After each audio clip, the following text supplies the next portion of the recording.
একটা রিভাইভ হয়তো বা করতে পারবেন ম্যাচের এই সিনে বাংলাদেশ টপ 1 চার্জিং করে যাবেন এবার আর এর উপর চার্জিং করবেন শুভজিৎ কানান প্রান্ত শট এন্ট্রি নেবেন M590 চার্জিং লেফট সাইড থেকে মেহেদী জুম আউট সাপোর্ট তা দিয়েই যাচ্ছেন আবারও শর্টে এন্ট্রেন এন্ড বলতে ক্যারেক্টার স্কিল ইউজ মুহূর্তের মধ্যেই শর্টে চার্জিং করছেন আর সার্ভাইভাররা ভুল করছেন না তো শুভজিৎ নাইন নকআউটটা নেবেন এবার মেটালের কিলটাকে করবে সিকিউর প্রান্ত নকআউটে ম্যান মিনাতি দাস তারপর কিং বলতে তারপর প্লেয়ার নকআউট তারপর প্লেয়ার শিট ডাউন তো ওই স্কোয়াডের জন্য বা ওই স্কোয়াডের তরফ থেকে আর কি করার সুযোগ থাকতে পারে মিনি লঞ্চ প্যাডে ইউজ ব্যাক অফ করতে চাইছেন ব্যাক অফ করতে দেওয়া হবে কিনা সাথেই মেহেদির তরফ থেকে আবারও ইউজ হয়েছে মিনি লঞ্চ প্যাড সে পরে লেগেছেন বাট আলিফ ছেড়ে দিতে নারাজ ফাহিমকে স্পট করতে পারলেই হয়তোবা কেল্লাফতে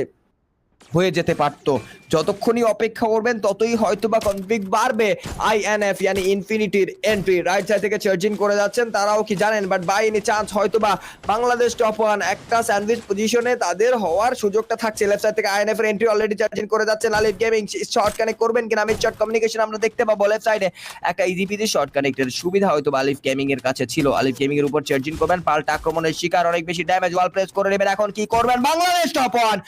একটা টোটাল স্যান্ডউইচ পজিশন রয়েছে যার সাথে থেকে হোপ রয়েছে সেই সাথে ফাহিমদের একটা কম্বো রেক্সন লিকো ছেড়ে কথা বলবেন না অন্য সাইডে ইনফিনিটি তারাও চাইছেন না কোনো দিক থেকে ছাড় দিতে জোনটা পুরোপুরি তাদের কভারে রয়েছে জোনে প্রবেশ করতে হলে বাংলাদেশ টপ 1 কে অনেক বেশি টপ করতে হবে টপ 1 মেহেদী নকআউটটা বের করবেন কিলটাকে সিকিউরের প্রজেক্ট চালাবেন আর যে হোপ মেরকে করবেন knockout O my god RC R Bangladesh top 1 মিলে এবার পুরোপুরি ডিস্ট্রয় করে দিতে চলছেন আইএনএফ থেকে সোলো সার্ভাইভার আবারও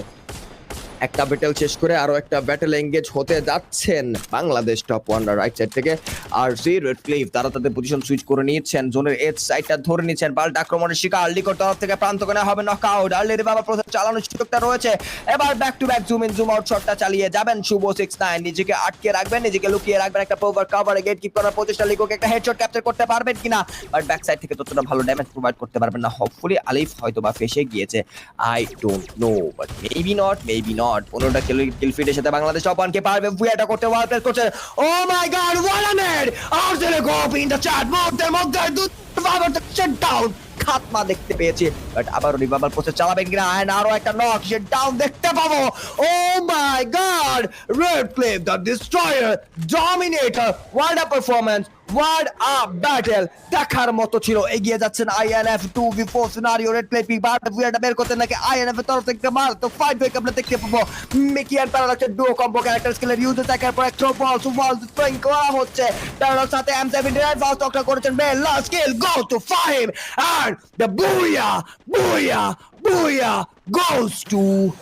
Red Cliff. OP in the chat. What a performance. What a